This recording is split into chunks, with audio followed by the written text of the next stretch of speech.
So আমাদের topic হচ্ছে এখন the scope of variables. The scope of a variable is the part of the program where the variable can be referenced. মানে খুব সহজ ভাষায় যদি আমরা বলি, আমাদেরকে যেটা বোঝানোর চেষ্টা করছে, মানে একটা ভ্যারিয়েবল আসলে কতটুকু জায়গা জুড়ে কাজ করবে, এই জিনিসটাকে মেনলি স্কোপ অফ ভ্যারিয়েবল দিয়ে মিন করা হয়েছে। তার মানে একটা ভ্যারিয়েবল কোন কোন জায়গায় যেতে পারবে বা কোন কোন জায়গায় ওই ভ্যারিয়েবলটাকে আমরা ব্যবহার করতে পারবো। ওকে, তো বলতেছে this section discuss the scope of a variable in detail. A variable define inside a method is referred to as a local variable. The scope of the local variable starts from its declaration and continues to the end of the block that contain the variable. খুব সহজেই বলছে যে আমরা একটা মেথডের মধ্যে যে ভ্যারিয়েবলগুলো যে ধরনের ভ্যারিয়েবলগুলো ডিক্লেয়ার করি এগুলোকে বলা হচ্ছে লোকাল ভ্যারিয়েবল।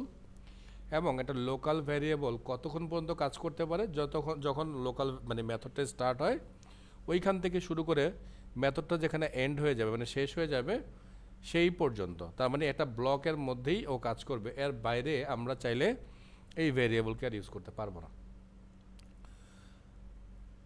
আচ্ছা, তা বলছে আর local variable must be declare and assign a value before it can be use. বলছে লোকাল ভ্যারিয়েবলগুলো যখন আমরা ডিক্লেয়ার করবো তখন বলছে তার মধ্যে অবশ্যই ভ্যালু অ্যাসাইন করতে।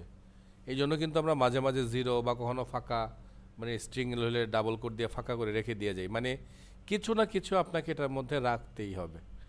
যদি না রাখেন তাহলে ওকে আপনি পরবর্তীতে আর ইউজ করতে পারবেন না, এটাই আমাদেরকে বলতেছে। তারপর বলতেছে a parameter is actually a local variable.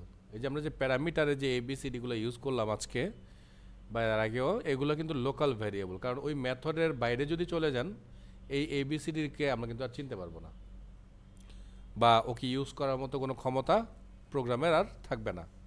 The scope of a method parameter covers the entire method. বলতেছে এই প্যারামিটারটা যেটা করে মানে একটা মেথডের ভিতরে যতটুকু জায়গা আছে ওই জায়গাটাকেই সে শুধুমাত্র কাভার করবে, এর বাইরে না। A variable declare in the initial action part of a for loop header has its scope of its entire loop.